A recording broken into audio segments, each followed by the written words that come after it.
They do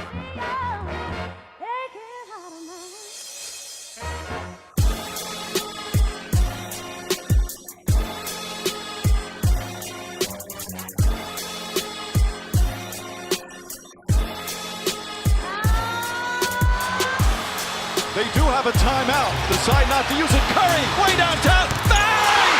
Bang! Oh, what a shot from Curry! With 0.6 of a second remaining.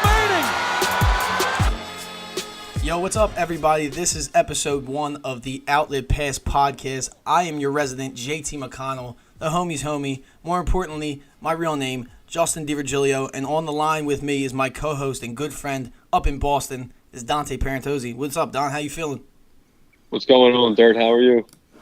I'm a little tired, but I'm not going to let that get me down energy-wise for our debuting episode of the podcast. Yeah, it's been a goal of ours to get this finally going. We've been working hard all summer, so let's give it a rip. All right, well, speaking of giving things rips, taking pretty big rips or swings, whatever you want to call it, LeBron in Hollywood. He is producing another NBC drama called Hoops with Elizabeth Banks. It's in a 1-hour series, and it's about Stevie Decker, after years on the road as both a star and coach in WNBA, jumps at the chance to return to her alma mater to become the first female head coach of a men's college basketball team. So how are we feeling about LeBron's activity in the entertainment world? As LeBron does, anything he touches turns to gold.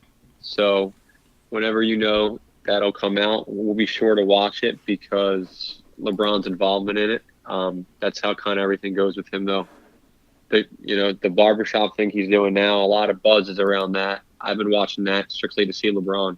So LeBron, unfortunately, will not be in the face of this one, but having his hand in it will bode well. Well, I don't know if he's only a producer in name only. Who knows? And the shop hasn't come back since the first episode, I believe, debuted in early August or middle of August. I don't know the date. I probably should as a podcaster. Facts. They did meet again for another episode. I don't think it just got released yet. So that's good to know. I do know they taped one, but yeah. And also came out today. Rumored is that he will be. I think it's rumored or was confirmed. One of the two. I believe it's rumored. Space Jam 2. No, that's a no for me. I don't know about you. That's a no? That's a no. Come on. Seriously? Present your case. I don't want to spend too much time on this. Listen, I could always get behind a Bron thing. And, more coverage of Bron is good for me because I'm a Bron lover. Don't be a sheep. I know it sucks, but, of course it will never be as good as the first one. The first one is the first one, and it's one of the best sports movies ever because of, just how it was an innovative movie with Mike. This one will be exciting, though, so we can't not see it. That's kind of the attitude I have. Let's go with that. We can't not see it, All right. Yeah, I'll probably watch it anyway if it comes out, but my analogy for this, let me hit you with a little analogy, is that Mike and those guys changed basketball, and LeBron changed basketball too. But you use the past to build on what you can do in the present and the future. So you don't need to take a movie, which people look at movies and TV shows differently than how players play because there's numbers and stuff. Even though like this Space Jam could be the best movie, the biggest selling movie for like a month, but it could still suck. So no need to try and tag along what something was great 20-something odd years ago. That was my thought when I read it. I was just like, come on. Like, they've been talking about Space Jam 2 since like 2012, I think. Yeah, it's been a while since they talked about it, but he's trying to give the people what they want. That's kind of what it comes down to. He realized that. But let's not harp on LeBron too much. I always feel like we do a lot of LeBron talk. Everybody talks about LeBron. Well, he is like the poster child of the league. He is, and that's my boy, so I don't want to act like I am anti-LeBron. That is my second favorite player in the league behind Ben Simmons. Shout out to my boy. We'll get to him, I'm sure, at some point in this podcast, as we always do.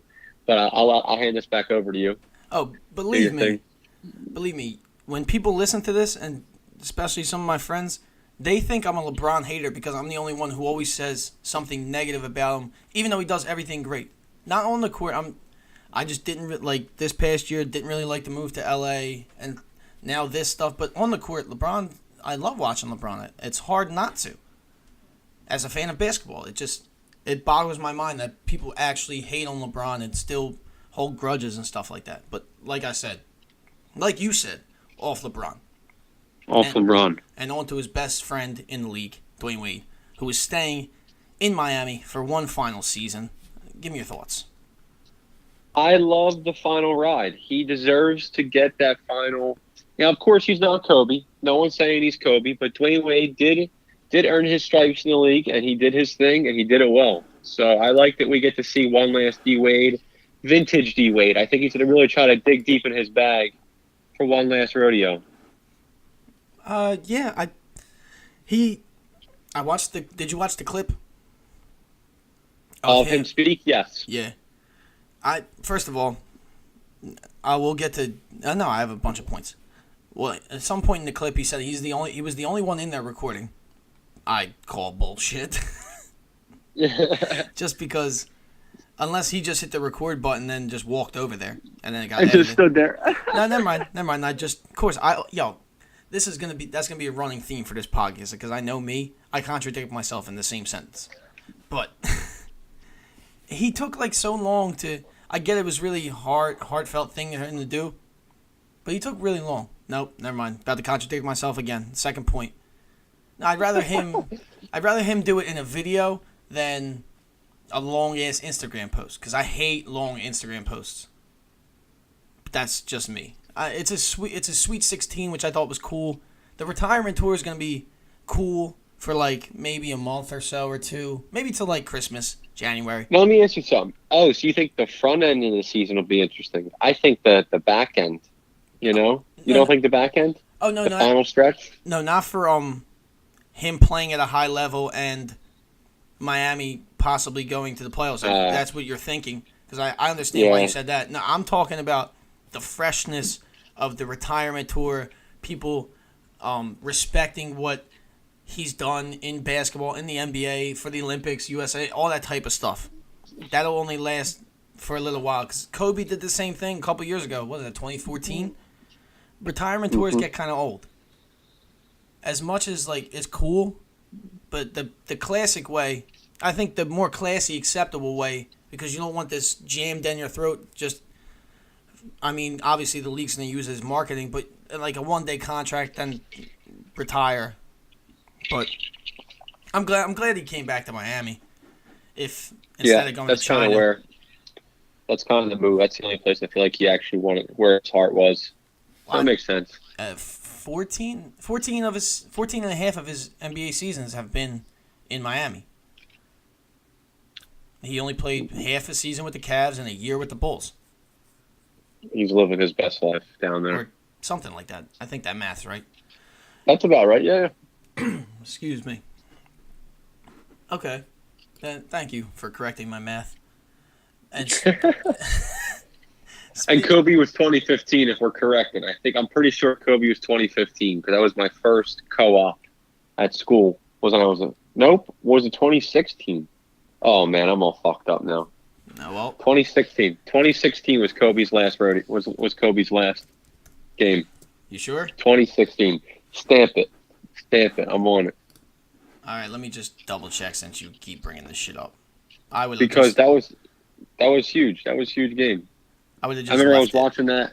I was watching those highlights the next day at work. I would just leave it too, but we're trying to give people some good facts and shit. So 2016, Kobe, stamp it. You're right. All day long. You're right. And speaking of facts, Jimmy Butler wants out of the T-Wolves. We know that. He met with Tom Thibodeau, and a list came out. Do you like the list? I think the list makes a lot of sense for him, and I think it makes a lot of sense for being able to move him for some decent type of assets. he doesn't look at it at the side of them, of course, because he probably in the situation he's thinking about himself and the contract extension. But the teams he picked actually have some decent talent. Like, maybe the Knicks have the toughest of the three, but I mean, the contract extensions can be fulfilled very easily with the Nets, as you know. They can sign 2 max players, which would really bode well. And it's essentially a New York market. Of course, it's not the Knicks, but they are still in a big market, and bringing in top talent, free agents will attract a lot of people to the games. So I get why the choices were what they were. And then LA is not a hard sell, Yeah, it was kind of expected, because I heard of all these places being part of his desire, like part of this team's to be desired, because a report came out that him and Kyrie were gonna try and play together. That's what they're trying to do. He is intrigued with playing on the Clippers with a second star, according to Woj. And the Nets, he will be one of the 2 guys to be on the Nets. It's cool. I don't know. I was thinking about it earlier. It's just like the super team. It's weird. I didn't hate the biggest move for super team. It's just like it's the norm now. So I kind of want to see other stuff that's not the norm. Yeah, I mean we're stuck in a spot where we don't unfortunately like to see what's going to happen, because it's going to make another, like, not a seismic shift, because Jimmy Butler doesn't give you that total ability to make a seismic shift in the NBA, because if Jimmy Butler's your best guy on the team, you're probably not winning the championship. Let's just be real. But if you can attract a second free agent, that'll work.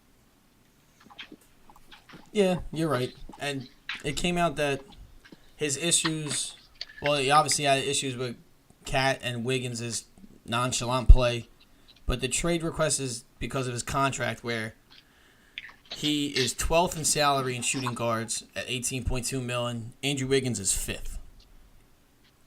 So I understand that more. I mean, I understand both, but that one's a lot easier to say or to go along with, than having problems with 2 young players in the league. I think the trade happens. I think at this point it has to happen. I mean, what else do you really do? Apparently, he came out and said, "Oh, it's not a Wiggins Cat thing, and it's more about me just trying to get in mine." And he doesn't want to stay there next year. And I think maybe he doesn't want to leave the Timberwolves out to dry with one of those things, or like, yeah, we know he's leaving, so let's cash in now. Maybe that might have been the dialogue, but it's weird to see, because he was one of Coach Tibbs' guys. There was Coach Tibbs guys essentially, and there was not Coach Tibbs guys. And now the main guy on the Coach Tibbs side is like, you know what? I don't want to be on this side anymore. And he doesn't want to go to the other side either. He wants to jump ship. So it'll be interesting to see where he goes. As fans, we'll wait and see. My prediction, if I had to make one, would be before the start of the season, because it's really hard to trade a player in terms of value in somewhere like January. So I think time is now. Well, it makes sense why he wants to play with Kyrie Irving, because he's doing the same thing that Kyrie did last summer. So yeah, totally. I agree. He'll probably get traded before October 16th, which is the NBA season opener.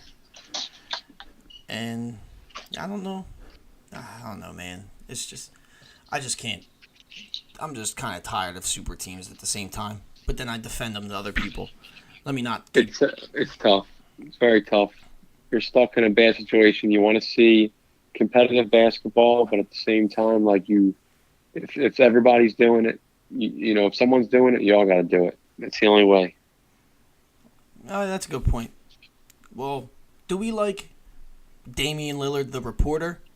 Because he's back to his ways, as he tweeted. Sources are telling... Oh, wait, no. This is the wrong timeline. Derek Favors tweeted, former Salt Lake Tribune writer Tony Jones has agreed to join the Athletic to cover the Utah Jazz and NBA, according to league sources. league sources. Wow, I can't talk. #rumors. Then somebody asked, "Can you confirm this?" At Dame Lillard, he said he's his source. And then That's so funny. He said sources are telling me Jabari Young to The Athletic as well. And he had like the dude with the emoji with the hands up, shoulder shrug. I think he's trolling. He is such a social media favorite.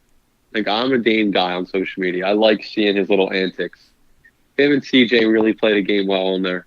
They're a funny duo.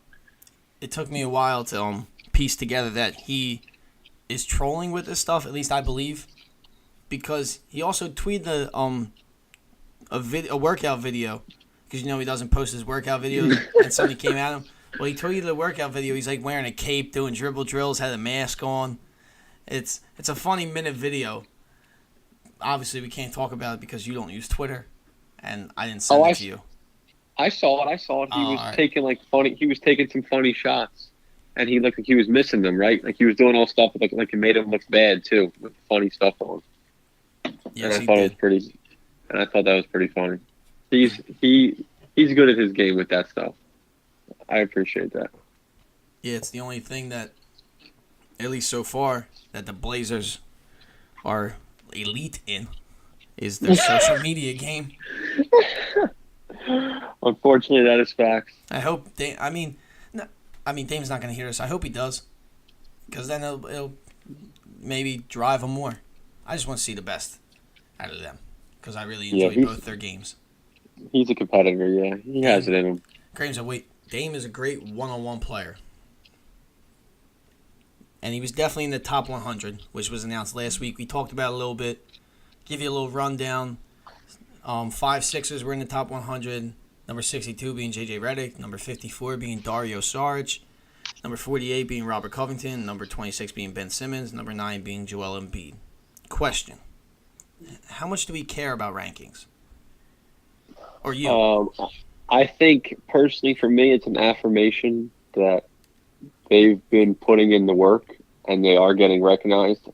12 national televised games this year, 5 players in the top 100. I mean, it all shows you what the Sixers have been doing for the past 4 years. So, or even longer than that if you really want to talk about it.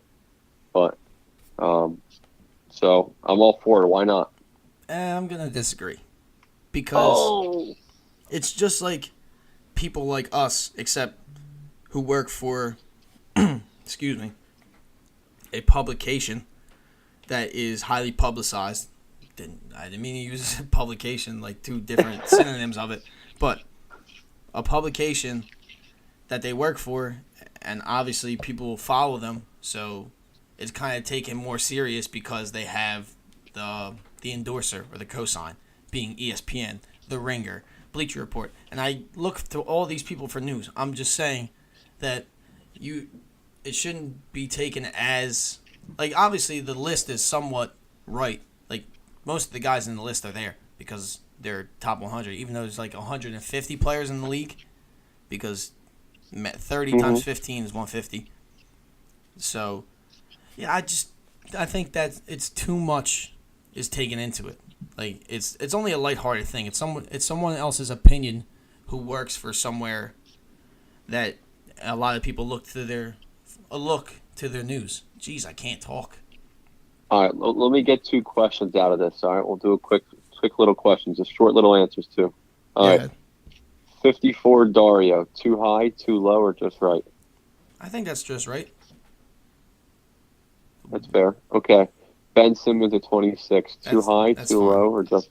I think that's fine because come on, don't do me like that. Or maybe a little like lower, being in the 20s or teens, because he's not exactly like Giannis, but him and Giannis are similar, except Giannis has more of a jump shot. But they both don't really play their game with the jump shot being the priority. That's where and Giannis is like top 10, right? Exactly. Yeah. So I don't know if you know this, but Sports Illustrated just came out with their 100, but they're holding back the last 20 right now. And or was it ESPN? ESPN did it. Whatever. But the last 20, and Ben Simmons is in the top 20 because I didn't see his name yet. And both Mitchell and Tatum were between 20 and 25. All right. That's not bad. So Ben made top 20 on their rankings. That means coming into the season. Well, ESPN really does like the Sixers. They love the Sixers. They do. But I wonder, the ESPN definitely covered this because the Sixers got a GM. I wish I had a round of applause effect. I'm not going to clap because it's going to fuck up the audio. But Elton Brand, former Sixer, hired as the GM. I personally, I like the move. How about yourself? Old school Chevy. I'm all for it because all cotton. It gives the ability to everyone to still have a say in the process. He doesn't need to have the final say, and that's what kind of makes this work.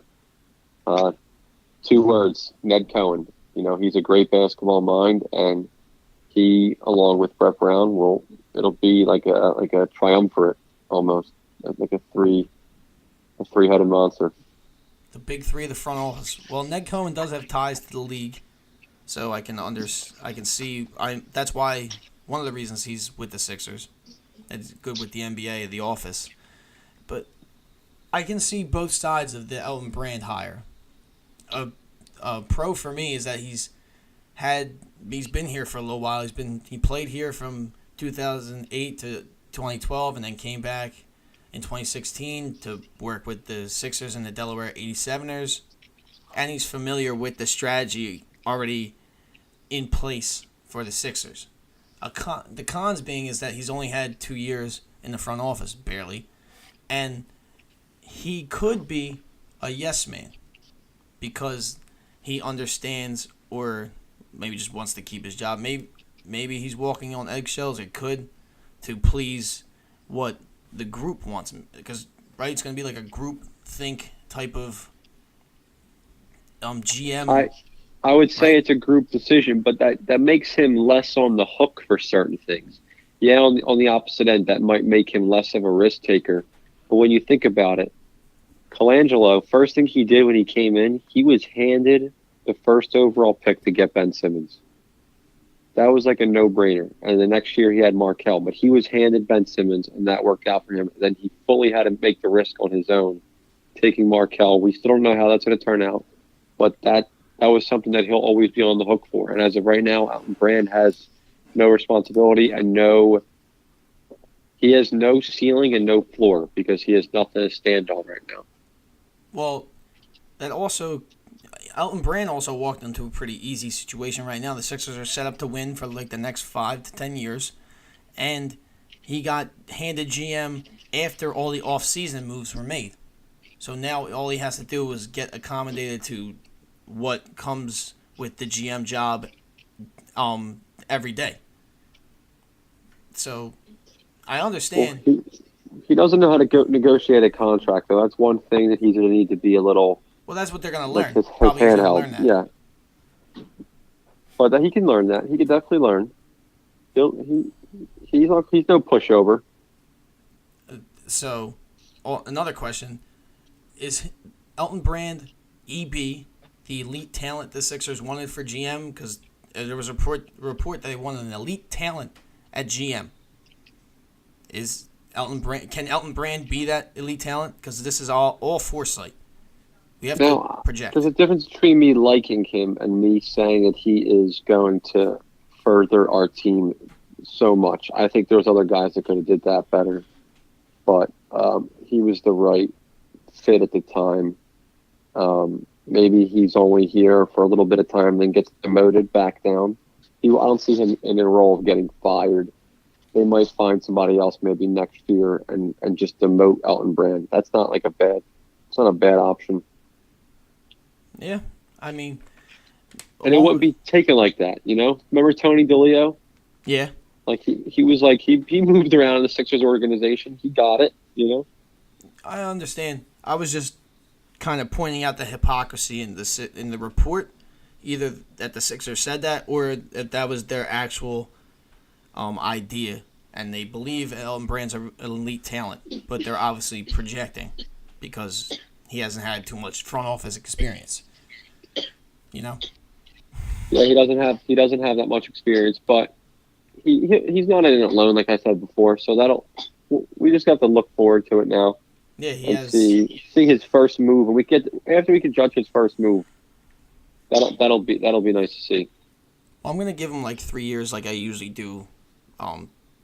Any type of player, a coach, a GM, coaches, stuff like that. Oh, I said coach twice, but whatever. But he's not alone, like you said. He has Alex Rucker, who is executive VP of basketball operations, Ned Cohen as assistant GM, and Mark Eversley, who is SVP of player personnel. What does SVP stand for? I don't know why. I don't know that. Senior Vice President. There you go. Thank God I got a guy who's in the legal world. Because I don't know that. Classic. And speaking of the now former GM, because he was interim GM, Coach Brett Brown, he talked about the GM search and Markelle, and he said that Sam Hinkie was never a possibility to come back. Are you upset that it wasn't a possibility that the now long distant father of the process was never going to come back home? I don't think it was by Sixers' choice. He was ran out of Philly by the NBA and Adam Silver, so I don't think he was allowed back. It's kind of my guess. That's political. Just based on how everything went down, I think it's political. I don't think you could bring him back. All right.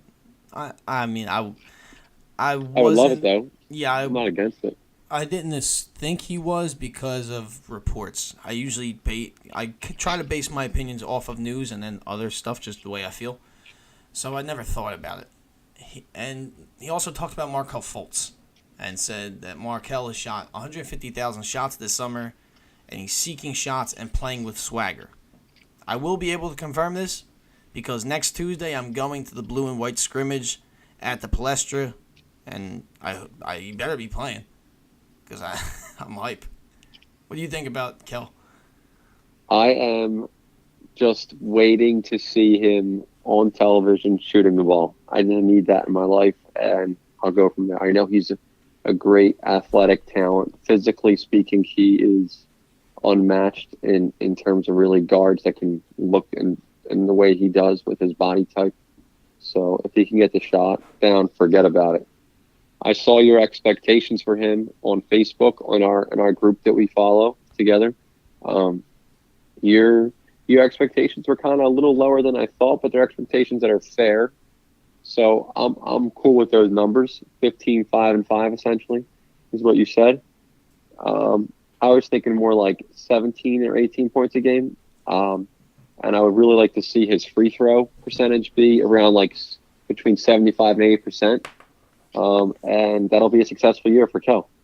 Well, I was kind of setting my expectations at like a passing level grade in like a class. So like, what is just barely passing? Like it's C+, C-, whatever, right? Yeah, you pass with that. Yeah. Okay. Can you pass with a D or no? Only if you're getting it from somebody. All right, I'm done. I was trying to make a joke. I take it back. I'm sorry. It was a funny joke that I made when I was younger. All right, I'm done. All right. Sorry, what were you saying? No, you can't pass with a D. That's what she said. Yeah. So like a C+, that's what I compare my expectations to. I was like 10 to 15 points a game because that's just passing. I've just passed a couple classes in my life. So I would be okay with that because of what happened the previous season, and he's still under contract for another year. Do I believe he can do better than that? Yeah, but I don't want to disappoint myself. So I just want to try and enjoy what's happening and use my eyes as well as reading numbers.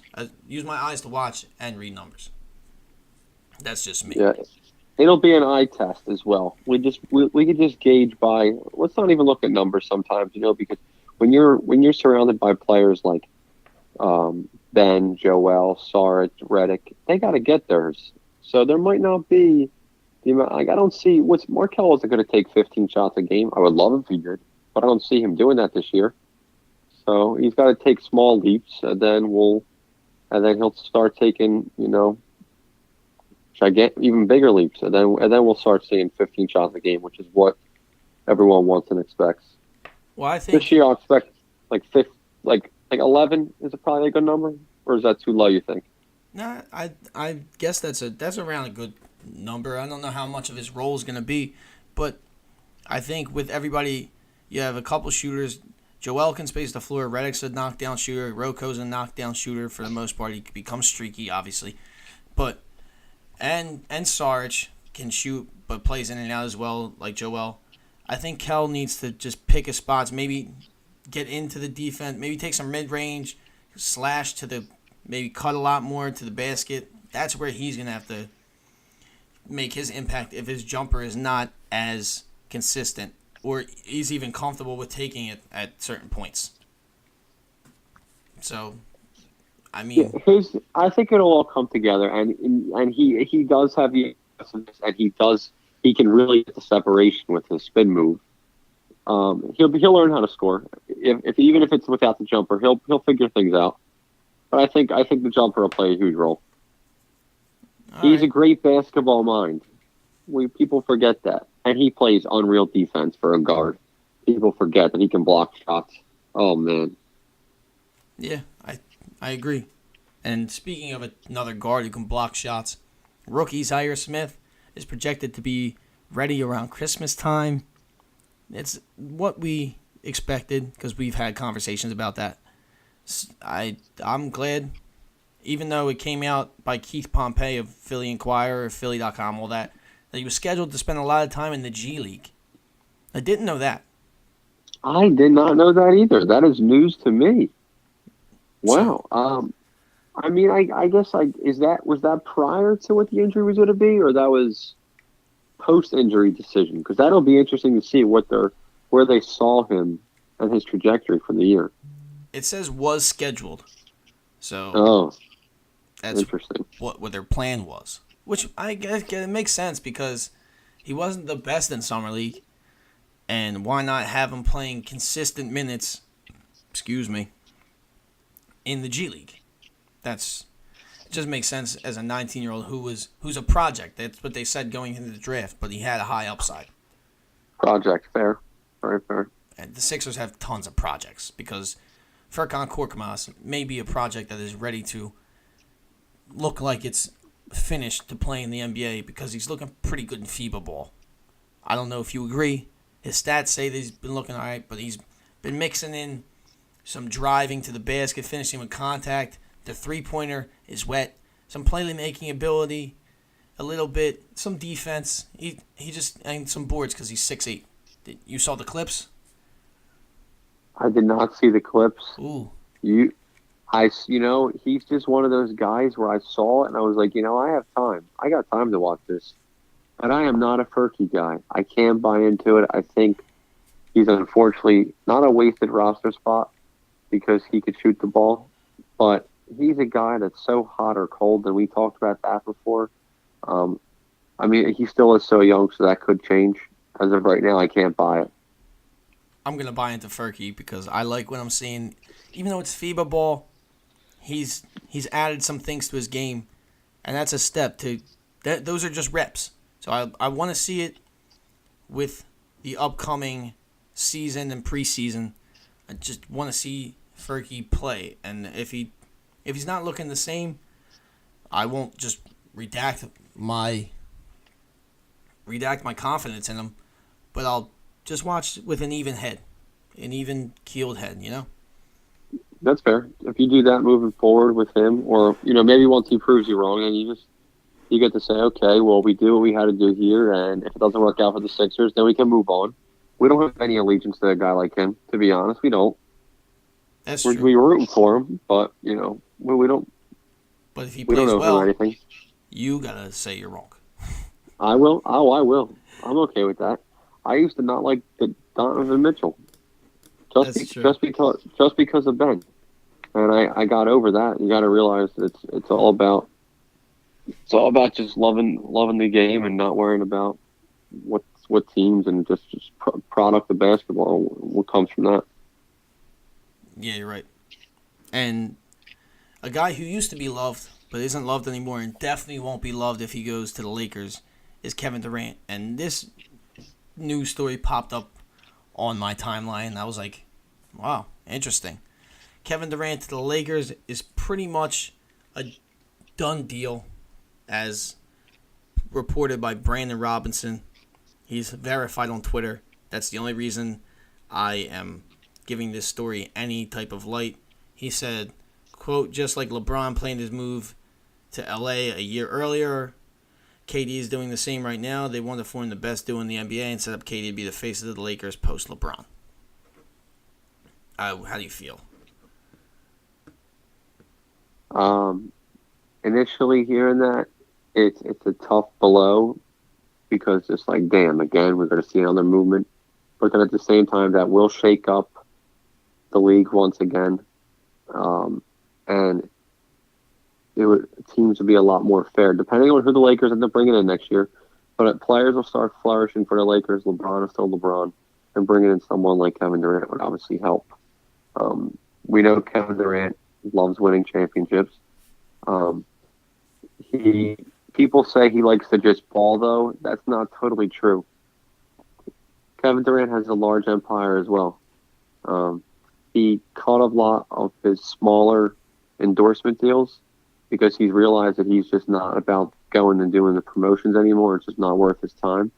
He's doing a lot more venture capital to companies like Postmates, which I realized. He put money in the company that essentially you can buy Bitcoin off of. So he put a lot of money into things, and he's like, that's all rubbing off of him because he's in the Silicon. Well, he's in the San Fran area, he's in the Bay Area, but that whole California area is just booming, and he's trying to jump on that ship and this whole Silicon Valley attitude. I didn't know he invested in Postmates and stuff like that. And since this is bad reporting by myself, he also kept confirming the tweet saying that him and LeBron, KD, and Kuzma were all together at downtown LA filming something. KD will be a Laker next summer, book it. And then he then quoted his own tweet again, said, again, not confirming anything, source seemed adamant. I downgrade and say that he's highly considering it at best. Long season ahead, and lots of things could happen between now and then. So just a little notch back. I kind of believe him, though. I feel like it makes a lot of sense because they won without him, the Warriors, and they could do that. They have to pay if they want to play Clay next year and Draymond. They're going to have to say goodbye to Kevin, and I know that's a tough pill to swallow. But if Kevin's heart wasn't in the Bay Area anymore, then it wasn't in the Bay Area. Yeah, it's kind of an easy move to predict as well. It's not surprising. Just like the Jimmy Butler thing. It's not surprising. He's already there. He's just upstate. He's going to go play with the best player in the world instead of a top 7 player in the world and top 15 or whatever you want to put Clay and Steph, wherever the rankings put them. But it's kind of similar. That LeBron and Kevin Durant on the wings would be crazy. We've seen it savage in the Olympics. So it's just, we know how that always goes. Yeah. The Olympics is definitely going to get better because Australia is becoming pretty good. Spain's good. Germany's good. Argentina, well, I don't know about Argentina now without Manu, but that's completely off track. If France could compete, that won't be half bad. That's off track, though, yeah. Got a couple years for the Olympics, but... Plus, I don't have enough information to keep talking about Olympic ball and what players are from where. That's a lot to keep track of. It's a lot of other information in my brain that's useless. Oh man, that was a good. All right, this was a good session. Yeah, I mean, you ready to plug up? Plug whatever you want to plug or say your goodbyes. Goodbyes. I just want to let everybody know that I'm up in Boston for school, and I'll be up here for one final year. I still try to catch every game, no matter if it's Sixers or not. I'm trying to watch games every night this year. It's my goal, and we'll be able to share as much as possible news with you as we can. Yeah, we'll And share give our commentary. Yes, news and commentary. And I'd like to thank you for listening. If you did listen or shared it or anything on any social media platform, you can follow the Outlet Pass podcast on SoundCloud. I believe it's just the Outlet Pass podcast, and it might bring you to my personal SoundCloud. Either that or type in Justin DiVirgilio. Either way, my name is going to be spelled in the cover art, so you can find it. I'll share it on Twitter and everything like that. Probably got to figure out how many platforms I want to do it. But again, thank you for listening. It was a great first episode. And this was the Outlet Pass podcast, the ball being our opinions, and we're passing it to you. Peace.